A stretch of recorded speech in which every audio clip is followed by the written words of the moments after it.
Hey there guys, how's it going? My name is Sumit Chatterjee from the Flow Zone Academy, and I'm a flow state coach, which means that I help you feel better and perform better. Today I want to speak to you guys about why is it so important to be lonely when you're going through spiritual awakening. You see, a lot of people ask me this question. They feel lonely, they feel like they don't fit in, they feel sort of like they're isolated from everybody else. Well, let me tell you the reason for this. The reason for it is so you can re-examine everything, so you can re-evaluate everything, so that you can relearn, research, right? Search for again, reapply everything that you knew, right? Because you have this new source of knowledge. You've now opened the stargate towards something greater than you. And so it's important that you reflect and you start to, nothing seems the same when you've woken up, right? But the world seems different. It seems like you're seeing through all the facades and mirages. In Hinduism, they call this Maya, right? You see through the fog of illusion, the veil of illusion. And often that veil blocks us from that infinite consciousness. So all you've done is you've had a sort of a Satori experience, a little glimpse of that, and you've had a little mini awakening. And now it's about cultivating those seeds. So of course, it's much helpful to do it by yourself, just away from everything, because you're fully working on the construct of yourself, your mind, your body, your spirit. You're really going into captivity, because that is a place where you can learn to understand the inner world. So, a lot of people say ignorance is bliss. I don't think ignorance is bliss. I think ignorance is brutal. I think that the brutality of ignorance is such a thing that will make you dead when you're alive. Again, relearning, researching, and remembering that you are the type of person that is connected with this vast energy.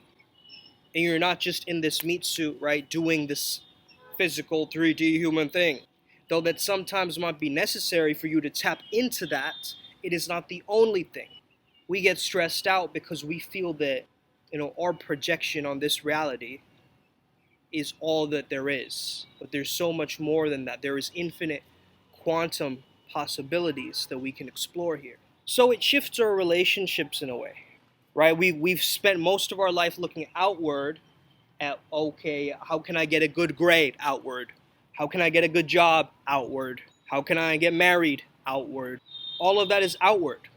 So when we actually become lonely again, or when we need some time after a breakup, or we need some time after we've lost our job, whatever that grieving period, that time, that space, that transition point, whatever that is for you, that's a little bit messy. It doesn't look like everybody else's looks like. It can be very individual to you based on your specific experiences, your traumas, your story that you're telling yourself, right?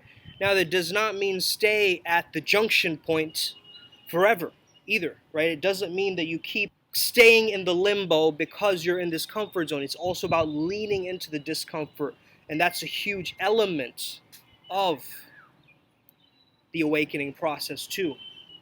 How weird is it that this crippling loneliness, as we call it, is what awakens us the most? It's bizarre, right? It's getting us to awaken to the truth of our own divinity. You see, once you finally stop leaning on those crutches that you used to lean on in the past, and you finally decide, I am going to go inwards, you begin to remember the truth of who you really are. You knew that truth when you were a child. You had this lightness within you. You knew that truth, but then you started to forget. And that's what I mean by remembering. Sometimes when I was going through my own awakening process, I felt that home is not earth. It felt like it was somewhere else. If we start to tap into that, we get that feeling because our soul belongs somewhere else. Our soul is free. It's not trapped into this world that we're in, right? We're not supposed to be in some kind of like a police state or in a kind of place where we feel limited by our resources or like having to do a bunch of paperwork. Right? We weren't meant to live like that. Right? We were meant to roam free, kind of like how animals live. A lot of the wild animals, they roam free. They go wherever they want, right? They're the digital Flowmans. in the sense where, I mean, that's generally how I want to live. I don't know about you guys, right? I want to be free. And that freedom starts from an internal freedom. You first have to feel free inside of you. What is that like, right? So your healing of something, your healing of a problem lies in you touching the solution of it. Touching, what do I mean? Sensing, being conscious of the solution of it. Not just seeing it with your eyes, but also smelling it, like really enveloping it with the full of your beingness. Now, is it actually necessary to be lonely for a spiritual awakening? No, it's not necessary. In fact, loneliness may catalyze powerful changes as we move along our awakening path, but it's not necessary. Let me explain why. Once you get to the good news, which is that loneliness is just a perception, you're not actually alone. Think about it. There's insects crawling on the ground. There's probably things which you can't even see with your eyes. Five senses may be distorting it in a certain way, right? You might have archangels behind you supporting you. You don't know that. You can't see that. You've got to really understand, like, the reason why we feel loneliness is somewhere deep down in the depths of our soul, we believe that we need it. For some reason we need it, we have to find out why. We have to find out why we're experiencing this loneliness during this time. Why do we need it? How is it comforting to us? Is it loneliness or is it freedom? And once we start to look at that with a clearer lens, we start to appreciate what we have here more. The fact that you're experiencing loneliness at all means that you're healing it. Because I feel that being lonely is not a disconnection with others. Being lonely is a disconnection of the self. There's a difference between solitude and loneliness. You see, solitude helps us grow. We're going inwards in that process, and we're shaping our lives around that. So solitude is something that a monk chooses. It's a life of simplicity. It's not a life of extraneous things. It's a life that's very simple. It's noble. It's the noble path. You are willingly putting yourself into a prison. You're willingly, sleeping on a mat, living like a homeless person, essentially, right? Eating very less, fasting. And throughout that process, you're starting to understand a few things. You're starting to awaken to a few things. And you don't need to go off into the mountains to do this. You can do this at the comfort of your own home as well. Right? Just have a space that you call your space, wherever that space is. Even if it's just going up on the roof, right? Like I'm up on the roof, like I could very easily make this my space. I just hang out here. Whatever that space is for you, create that place of solitude. Create that space. And if it's not an external space you can actually get to, you have to really start to build an internal place, like a space where you feel comfortable, you feel safe, you feel like I can finally be here and heal. What is in your space? You can now decorate it as you want to. Are there flowers there? Are there different multicolored lights there? However you want to experience that, you can experience that. Because the world of your imagination is what really opens up the possibilities for more. But if you can't see it with your imagination, and you need a movie to assist you, you've got to learn to practice. The less you resist the loneliness, the more smoother your life will go. Because there are going to be times where you're going to be by yourself. But if you're with the best company that there is, it's not going to feel like a burden. If you feel uncomfortable being by yourself, away from your mobile phone, away from everything, can you self-amuse, right? This is where self-amusement comes in as well. Right? You could be like, oh yeah, I self-amuse in my social environment. When I go out and I meet people, I socialize with them. That's great. That's great self-amusing. Is that really self-amusing or is that other amusing? Right? Because you're kind of trying to entertain and put on a show around other people. But when you're by yourself, it's like the backstage of the theater. Right? This is what Goffman calls it. I talk about this in my new book as well. How there's a backstage, there's a front stage. So in the backstage is where you are in your loneliness, where you're by yourself, where you're connecting with your body of beliefs, your state, your awareness, all of it. Now, the issue here is your ego does not like being alone. Your ego cannot be satisfied being alone and being in loneliness. And that's where the major problem kicks in. That's where you're like, I need to have people around me. I need to invite my friends over. I need to, I need to, I need to. It's still coming from this neediness. But sometimes your awareness just needs to find the blessing in it. It's a blessing in disguise. It's a blessing in a Halloween costume. You see, the ego craves company, where the soul wants to simply connect in solitude. You know when you have certain friends where you're like, you don't have to talk to each other. You could both be doing your own thing, but you're in the same space, and there's such a high vibration there that you're just feeding off of each other's buzz, your energy, your good vibes. It's an amazing feeling, right? But when it's one-sided, when one person is feeling really down, and then the other person kind of feels that energy from them, and you're like, what's wrong? And they're like, nothing. But you know something is wrong. Otherwise, why did you bring it up? Otherwise, why did you bring it up? Your intuition told you that something was wrong. Or where did that come from?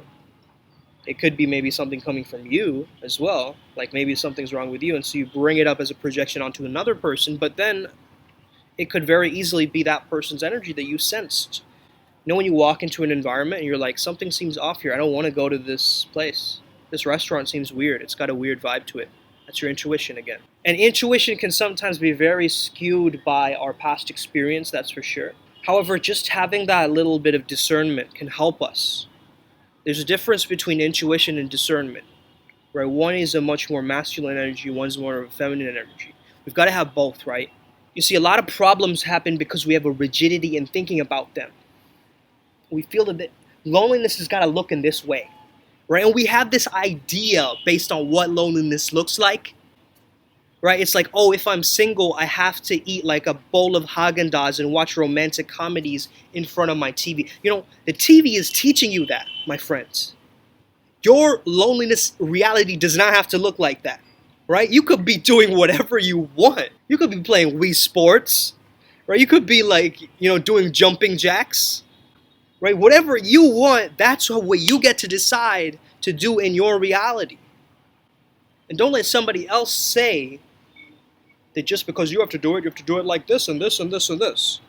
Right? I've always been a kind of a rebel, man. So, me being obedient, listening to other people's instructions have been very difficult for me, But at times I've humbled myself to the point where I'm like, yes, I'm going to listen. I understand.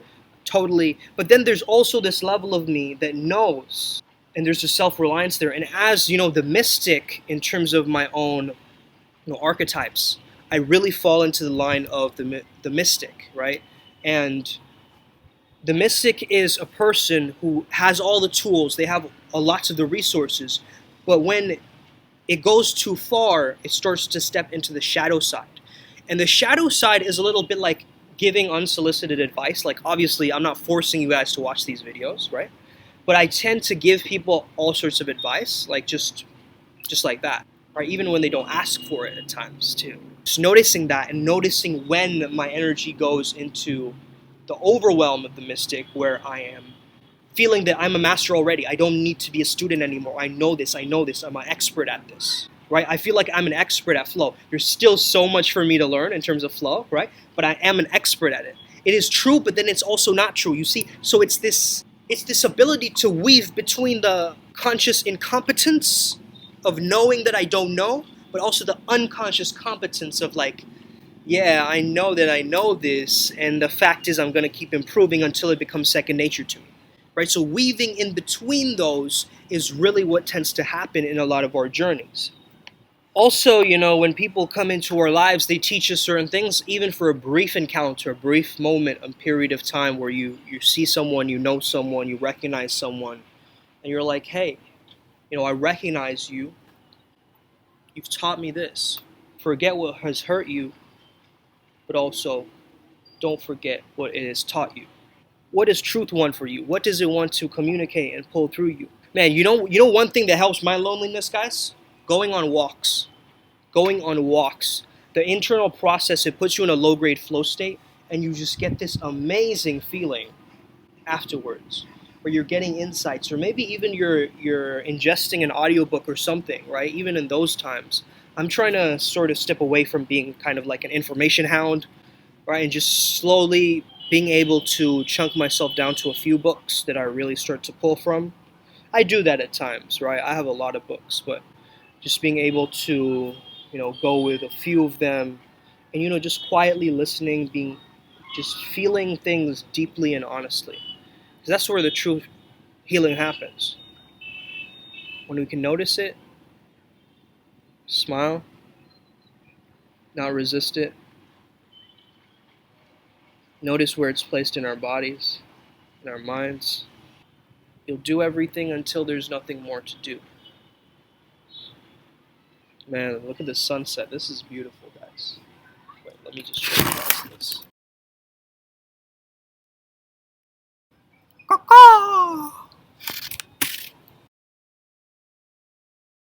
Be in that loneliness, embrace it, The time the time will come. The time will come where you get to experience the world again. But if you're doing the certain things that is going to strengthen you and your mindset and your discipline during this time, imagine what an impact it's going to have on your social relationships. When you're actually doing the inner work and going inwards and understanding, like you have that self-awareness now to notice that, oh yeah, I do this. Like I watch these videos sometimes and I'm like, oh yeah, I do that quite a bit. I'm saying a lot or like a lot, or maybe I'm blinking a lot, right? But this is a part of my character. It's me getting so many downloads. I notice I blink a lot because I get lots of downloads, guys, okay? And so my eyes are trying to process the information very fast. But sometimes we don't need information, we need transformation. And for the transformation to happen, we just have to allow and fully accept it, that it is happening. Because we could be feeling loneliness and feeling like this is the worst thing for me. I don't know why it's happening to me. This is pointless. Or we can find and make and create meaning in it so that it empowers us during such a pivotal moment in consciousness where everybody, right, the playing field has been everybody is feeling this isolation now. So it's a global feeling of isolation. So you're not alone in this. You are not alone in this. Right? And just knowing that in your heart of hearts is going to help you throughout your process of really truly understanding why you need this.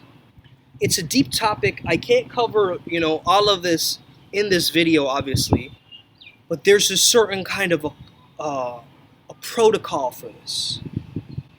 And if you reach out to me, I'll give you certain protocols and things where you can actually do so you can plan your time out. Right, you can start doing things that will make you much more stimulated and getting addicted to certain things. But all it takes is just for you to say, I'm not going to, and then following through on that. And even if you do that the next day, you understand that deliberately it is creating a new pattern in your mind where you have accepted it and let it go at that moment. And you recognize that. And now you have a different kind of way, a spark that you come with, different energy. Simply, you might be stuck in the lower, chakras. You might just want to transcend into the heart and live through the heart. Because when you are lonely, you got to understand that you got to make your energetic signature even more. So you can emanate, like right now, like look at all these buildings, right? Down there, all these buildings, right?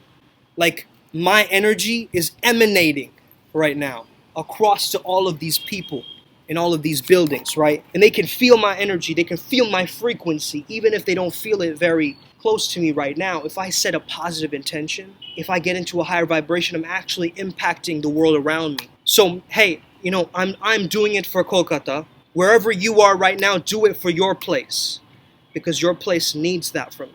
It is your responsibility, it's your duty, it's your dharma to really truly be your most authentic, pure self. So you step up, so you're energized, so you're majestic in your beingness. Stay sovereign, stay potent. Have an amazing day. May the flow be with you, and stay legendary.